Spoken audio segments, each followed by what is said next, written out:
এখন দাঁড়িয়ে আছি চিন্তামণি চমৎকার উচ্চ বালিকা বিদ্যালয়ের টিচার্স কমন রুম। এই সেই কমন রুম যেখানে শিক্ষিকাদের হাতে অসংখ্য ছাত্রীর ভবিষ্যৎ তৈরি হয়।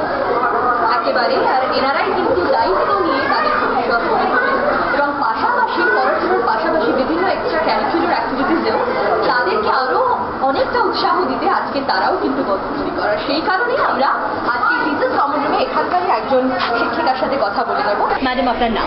সঞ্চিতা লালা। ম্যাডাম, আপনার কাছে আমার প্রশ্ন, পড়াশোনার পাশাপাশি স্কুলে এই ধরনের একটা অনুষ্ঠান আপনার কেমন লাগে?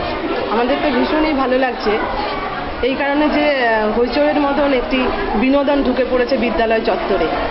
আমাদের শিক্ষিকারা এবং ছাত্রীরা ভীষণ রকমভাবে আমরা এটাকে সহযোগিতা করছি। আমরা সবসময় হইচইয়ের পাশে আছি, যাতে করে আমাদের ছাত্রীরা হইচইয়ের মাধ্যমে তাদের যে প্রতিভাগুলো এবং তাদের যে নৃত্যশৈলী তারা যে ছড়িয়ে দিতে পারছে বিভিন্ন চ্যানেলের মাধ্যমে, সেটা আমাদের এইভাবে ভীষণ ভালো লাগছে। বিশেষ আমাদের যে আজকের জনজীবন যেমনভাবে বিপর্যস্ত, যেমনভাবে চারিদিকে যে সংকট, তার মাঝে বিদ্যালয়ে এই ধরনের বিনোদন অবশ্যই প্রয়োজন। কারণ বিদ্যালয়ের রুটিন মাফিক যে জীবন, সেখান থেকে বেরিয়ে ছাত্রীরা এই যে বিনোদনের মাধ্যমে নাচ গান আবৃত্তির সুযোগ পাচ্ছে, এতে আমরা ভীষণ খুশি। আমরা সবসময় হইচইয়ের পাশে আছি। আমরা মনে করি যে যদি 4 বছর অন্তর না হয়ে যদি প্রতি বছর হয়, তাতেও আমরা খুশি হব।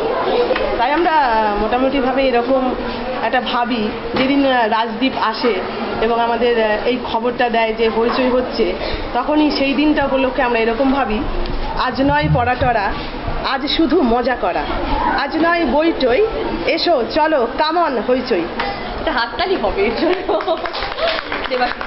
আজ নয় পড়াটারা, অর্থাৎ রুটিন মাফিক জীবনের মাঝখান থেকে কিছুক্ষণের জন্য হই হই করে হইচইয়ের জন্য একটা ছুটি।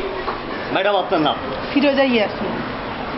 ম্যাম, আপনার স্কুলে আজকে হইচই এসছে, আপনার ছাত্রীরা এই হইচই অ্যাটেন্ড করবে, হই হই করে অ্যাটেন্ড করবে আমরা জানি। প্রচুর ছাত্রী বাইরে অপেক্ষা করছে হইচইয়ের জন্য। সেই ছাত্রীদের জন্য আপনি কি বলবেন, কি মেসেজ দেবেন তাদেরকে? তারা যেন সুশৃঙ্খলভাবে হইচইটা অ্যাটেন্ড করে, সেটাই চাইব।